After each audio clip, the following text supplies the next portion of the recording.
Yes, she had a toxic reaction to baby food. Yes, she had a toxic reaction, and you took her to the hospital, and she had some baby gobble, is that right? Yes. And now she's doing much better, is that right? She's not as sick. Well, because I took her to hospital. Yes, so she is not sick anymore. We're very happy to report. Thank you very much, ladies and gentlemen. And out. Stop. Stop. Okay. Yeah. Thank you very much. Good, Juanita. I'm sorry, Juanita. Hey, man. Juanita. Okay, I'll see you on the golf course, huh? Juanita is a friend of mine at KNTW. Oh, God. Go right to them and they will air the story. I promise you. I'm so sorry. I'm so sorry. I just want this to be great.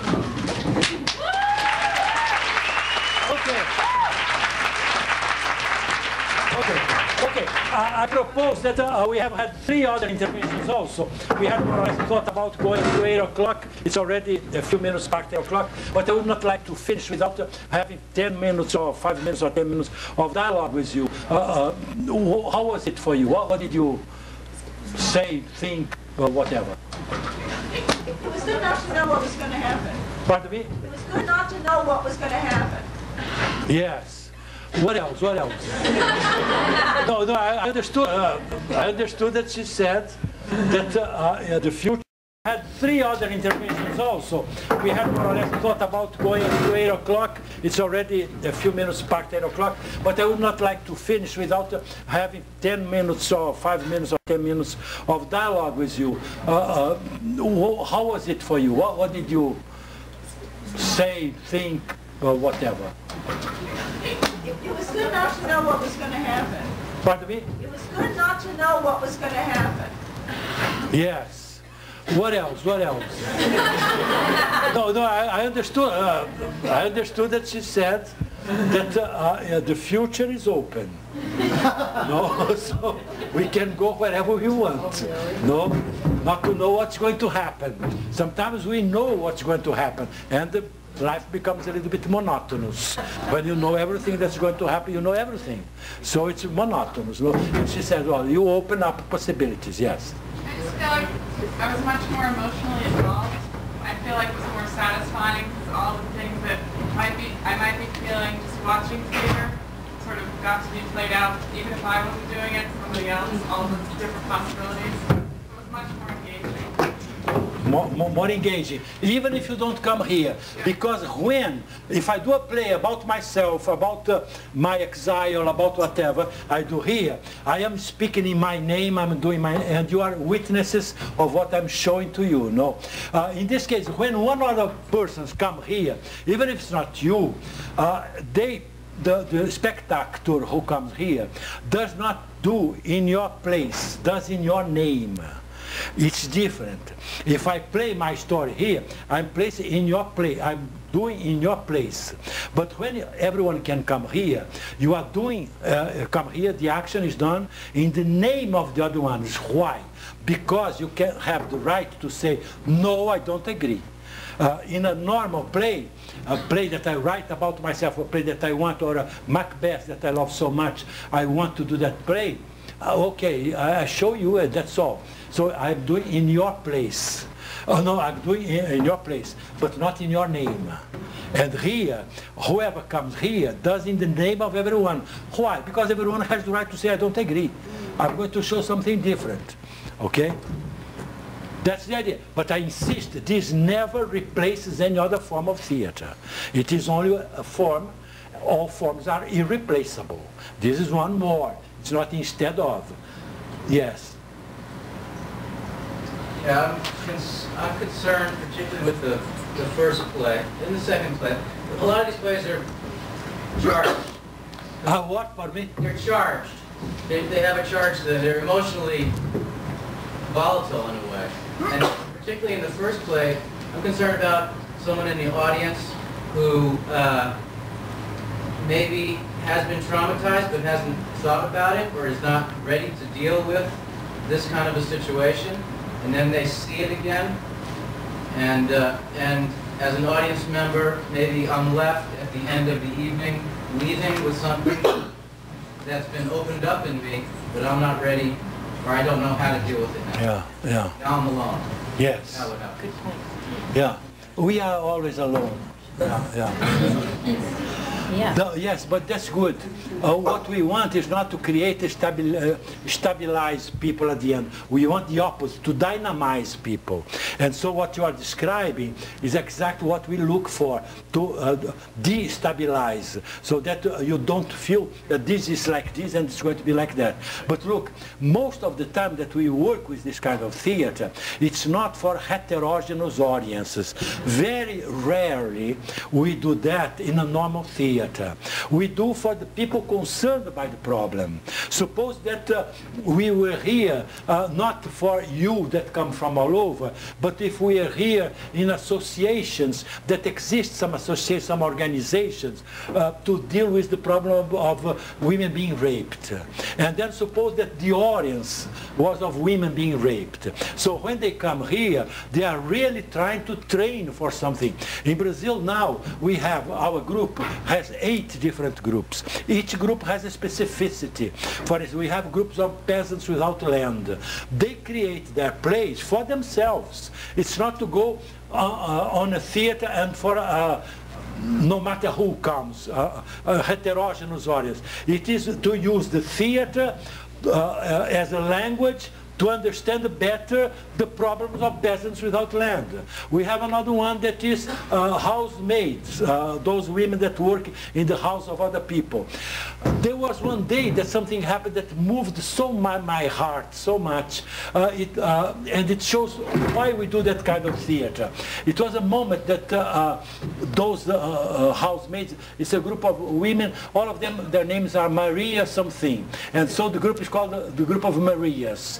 Maria da Glória, Maria Auxiliadora, Maria José, Maria don't know what, all of them are called Marias, and all of them work in the house of other people. One day they told me, look here, what you say is that what we do is theater, but we perform in the street, we perform in the churches, we perform in trade unions. We have never performed in a theater, and we would like to perform in a theater. And then I said, look, it's not necessary to perform in a theater. Theater does not need a theater to be theater.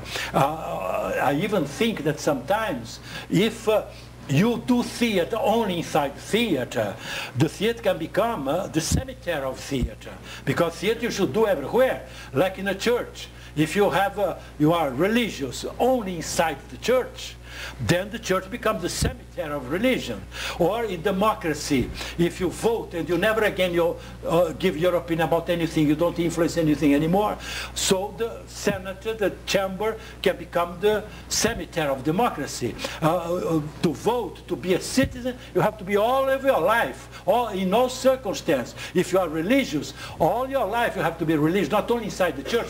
And to do theater, we should also go to the theater and see how the actors do splendidly their work, but you are theater. So in your life you have to do theater too. So I explained to them, but they said, yes, but we would like to go to a real theater and have the spectators go to the box office and buy the tickets, and then someone's going to tear up the ticket and show them to their place. And I said, okay, but the people that are coming, perhaps they are not going to buy the ticket, they are going to have invitations.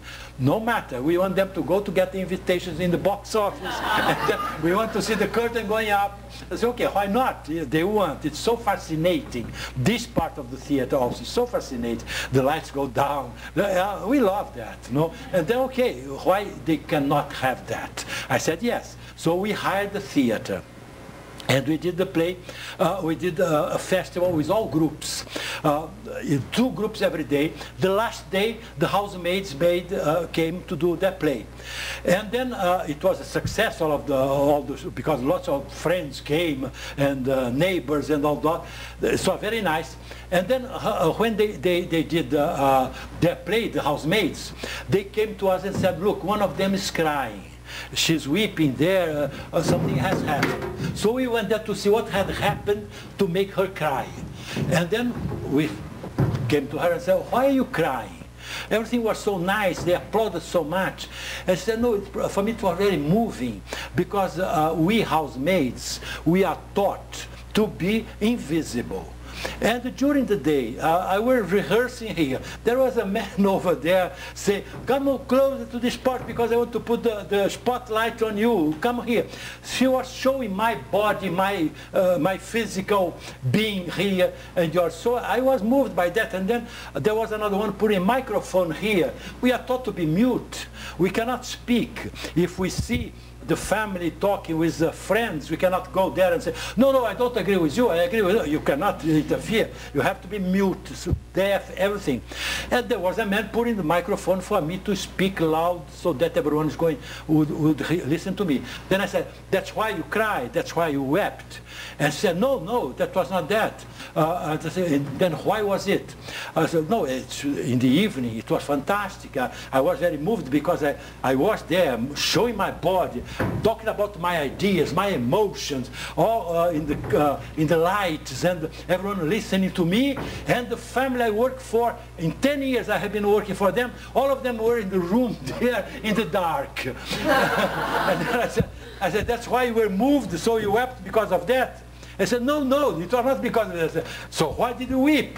And she said something wonderful. She said, because at the end of everything, I went to the dressing room and I looked in the mirror. And then there was silence. I said, okay, what happened? You looked at the mirror, what happened? And she said, I saw a woman. And I said, okay, I saw a woman. If I look in the mirror to shave every morning, I see a man. You saw a woman. And she said, no, but it was the first time I saw a woman. And then we asked her, but before that, when you looked at the mirror, what did you see? And she said, before I saw a housemaid. But because I did theater now, I used theater as my language. I spoke my emotions, my ideas. Now I look at the mirror and I see a woman. And she said, and I discovered that I'm beautiful. And I said, okay, when you discover yourself, you are always beautiful. We are ugly when we don't discover ourselves. And I was moved also, not only because of her, that she saw a woman in the mirror, but because I asked about myself. Do we see ourselves when we look at ourselves in the mirror? Or do we see those that they want us to be? Do I see myself, or do I see a certain Augusto Boal? When I come here, I look at myself in the mirror. Am I ready to come on the scene? Okay, I'm ready. It's okay that way. So I come here. Am I being myself? So the theater has this extraordinary power, fantastic power, to allow people to come here to play, and here they see themselves. And here you see your real face. And that's what I believe in theater, in all forms of theater. As I practice theater of the oppressed intensely, of course I see more things in that kind of theater than I see in the other kinds that I also practice. But it's beautiful. That's the theater I want. The theater in which people come and they see themselves as we don't have the opportunity to see ourselves in our lives most of the time. Thank you very much.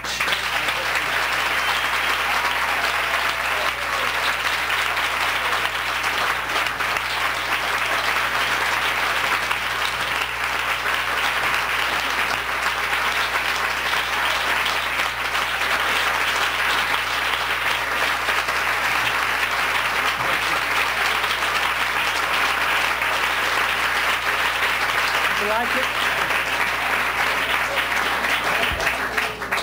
You didn't really answer that question, did you?